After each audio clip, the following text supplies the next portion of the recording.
बहुत ही अच्छे इंसान जो हर छोटे बड़े का सम्मान करते हैं, जिन्होंने 38 यूनियन में चुनाव बहुत से नेता कितने चिट्ठी ले लिए हैं, बड़े हमें मैं अध्यक्ष हूँ।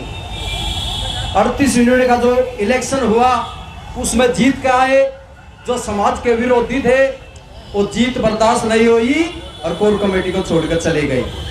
बहुत ही सम्मानित राजकुमार बिल ढिंगान जी हमारे बीच में है, दिल्ली नगर निगम समस्त कोर कमेटी के अध्यक्ष है। मैं कहूँगा अपने विचार रखें, तालियां से स्वागत करूंगा।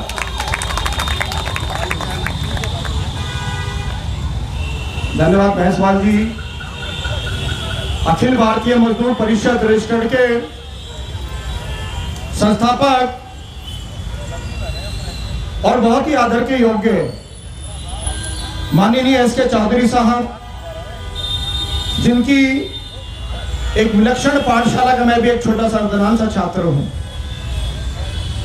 हमारे बीच में दिल्ली नगर निगम कोर कमेटी के अध्यक्षा माननीय पिंकी सुजाता जी, दिल्ली नगर निगम कोर कमेटी के मुख्य संयोजक माननीय श्री राम कुमार बिडलान साहब, आज इस मंच का संचालन कर रहे मेरे बहुत ही ऊर्जावान नौजवान साथी और स्पष्टवादिता के शिकार, यानी जो भी बोलना है सच बोलना है, न्याय कराना है, और सुप्रसिद्ध गायक मुकेश भैंसवाल जी,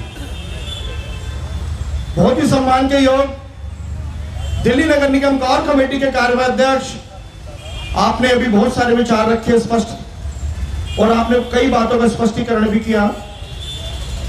माननीय नरेश पिवाल साहब, करण सिंह महरोलिया जी, बहुत ही सम्मानित तमाम ये मीडिया कर्मी, मेरे भाई मीडिया बंधु, बहुत ही सम्मान के योग महिला शक्ति, हमारे बीच में सुबह सिंह जी, राजकुमार जी, विनोद शिगंदी साहब, विजय महरोलिया जी, आपका बहुत बहुत आभार प्रकट करता हूं कि आपने मुझे बोलने का मौका दिया। देखिए, मैं आपको एक बात बताना चाहता हूं कि जो हमारे साथी कोई इधर खड़ा है, कोई इधर बैठा है, किसी भी आंदोलन को शुभारंभ करने से पहले, और आपकी टेंट ये जो गलीचे पीछे में है, इसमें 1 लाख रुपए खर्चा आता है कम से कम। और मैं जानता हूं चौधरी साहब ने कभी जीवन में 10 रुपए की पर्ची किसी कर्मचारी की नहीं कटवाई आज तक। प्रत्यक्ष को प्रमाण की आवश्यकता नहीं है, लेकिन हम क्या करते हैं, इस मौके का फायदा नहीं उठा पाते। हमें बैठना नहीं आता, हमें सुनना नहीं आता, और आंदोलन किस प्रकार से चलते हैं हमें इस बात की भी परिभाषा नहीं है मालूम। चौधरी साहब, आपने समाज को एकत्रित करने का कार्य किया है, आप बधाई के पात्र हैं। आपका पूरा संगठन अखिल भारतीय मजदूर परिषद, हर उसका एक एक नौजवान, मेरी एक एक बहनें, आप बधाई के पात्र हैं। आपने सिविल लाइन जोन में जो बिगुल बजाया, ये पूरी दिल्ली में बिगुल बजा है। मैं आपको अभी एक प्रकरण बताना चाहता हूं चौधरी साहब, क्योंकि आप कलम के बहुत बड़े महारथी हैं मेरे अंदाज में। आप ज्ञान के सागर हैं, क्योंकि मैंने बखूबी आपको पढ़ा है, देखा है, आपको सुना है, आपको महसूस किया है। अभी शाहबाद डेयरी में जो आम आदमी पार्टी के विधायक हैं जय भगवान उपकार जी, आप जानते हैं वहां स्लो टूल डाउन स्ट्राइक चल रही है, तमाम कर्मचारी वहां त्राहिमाम है। और जिस प्रकार से एक जनप्रतिनिधि का रवैया था, मैं आपके सामने उसको बयान करता हूं।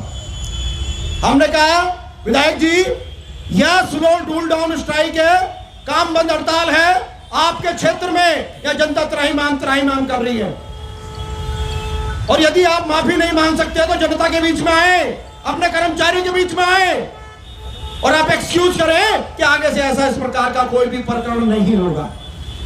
मैं आपको उनकी भाषा बताता हूं। वो कर्मचारियों के बीच में आए, और कम से कम 700 से 800 लोग वहां मौजूद थे, चाहे वो पब्लिकली थे, चाहे कर्मचारी थे, चाहे वो नेतागण थे। उन्होंने आकर कहा कि ऐसा नहीं है कि मैं यहां माफी मांगने आया हूं, और मेरे साथ भी बहुत सारे लोग मिशन के यहां मौजूद हैं, कोई बदतमीजी करके दिखाए मेरे साथ। उन्होंने कहा चौधरी साहब के जो एसआई इंस्पेक्टर हैं, चलो मैं तो कुछ नहीं कहूंगा, अगर क्षेत्र में काम नहीं हुआ ना तो जनता इनमें जूते बजाएगी। इस तरह की भाषा, इस प्रकार की अनपार्लियामेंट लैंग्वेज, सरकार का नुमाइंदा यदि इस प्रकार की हिमायत करेगा तो आम आदमी पार्टी की हम क्या बात करें।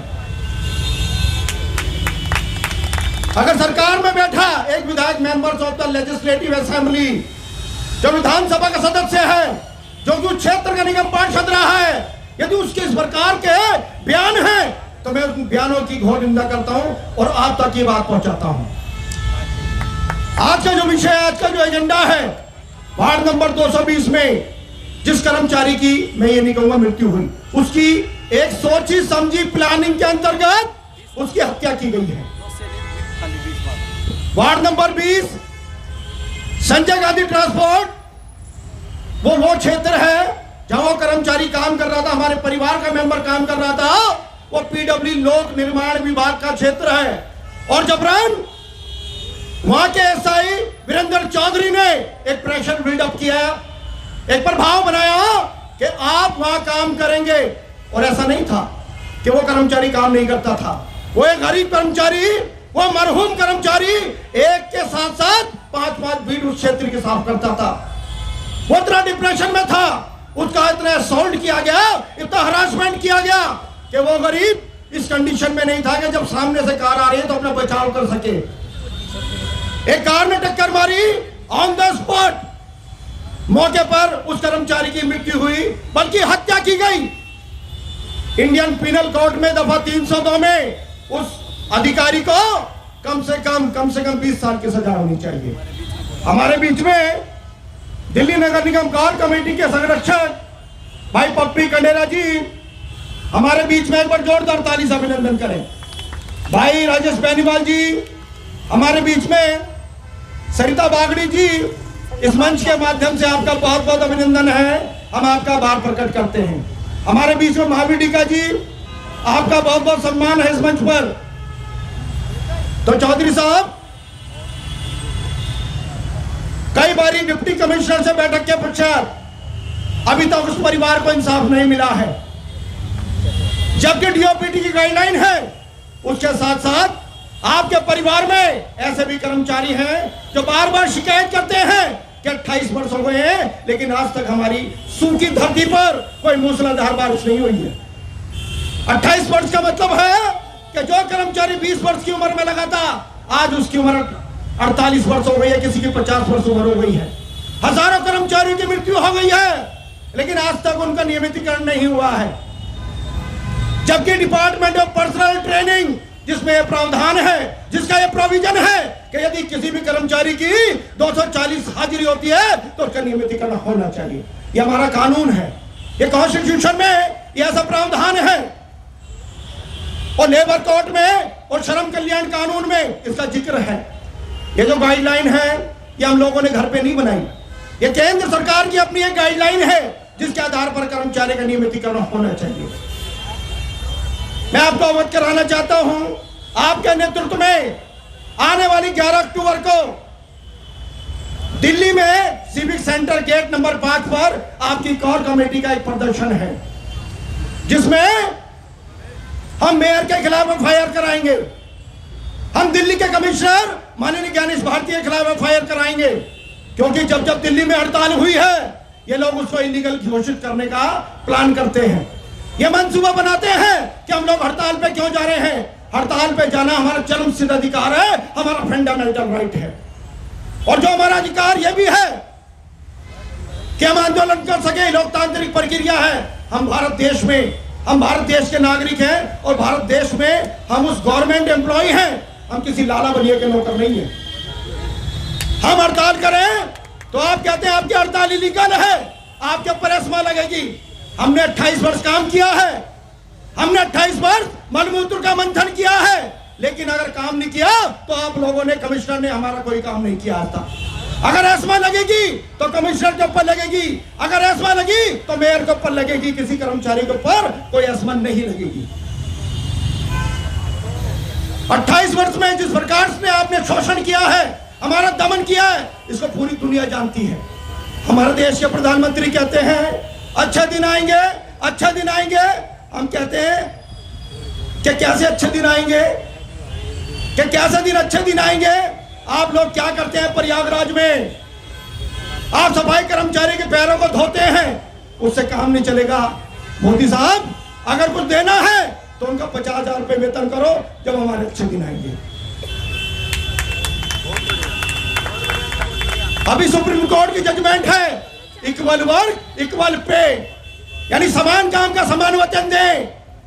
क्या निगम प्रशासन ने आज तक सुप्रीम कोर्ट की जजमेंट को माना है?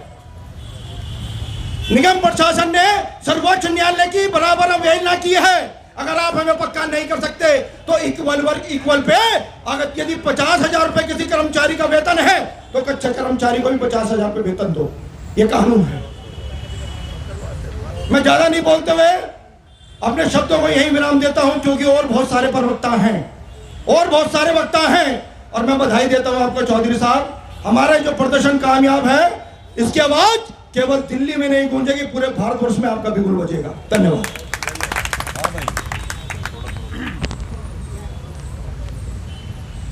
बहुत ही अच्छे विचार दिगान साहब ने। साथियों, ये भाषण नहीं, ये दर्द है, ये दर्द बोलता है, कर्मचारी का दर्द है ये। रोटी खा के आया, अपने पेट में दर्द होगा, कैसे? हमारे बीच में बहुत ही सम्मानित बड़े भाई, कर्मचारियों के लाडले, हमारे बीच में प्रदीप डागर जी, साउथ दिल्ली के अध्यक्ष, पहुंचे मैं उनका दिल से धन्यवाद करता हूं।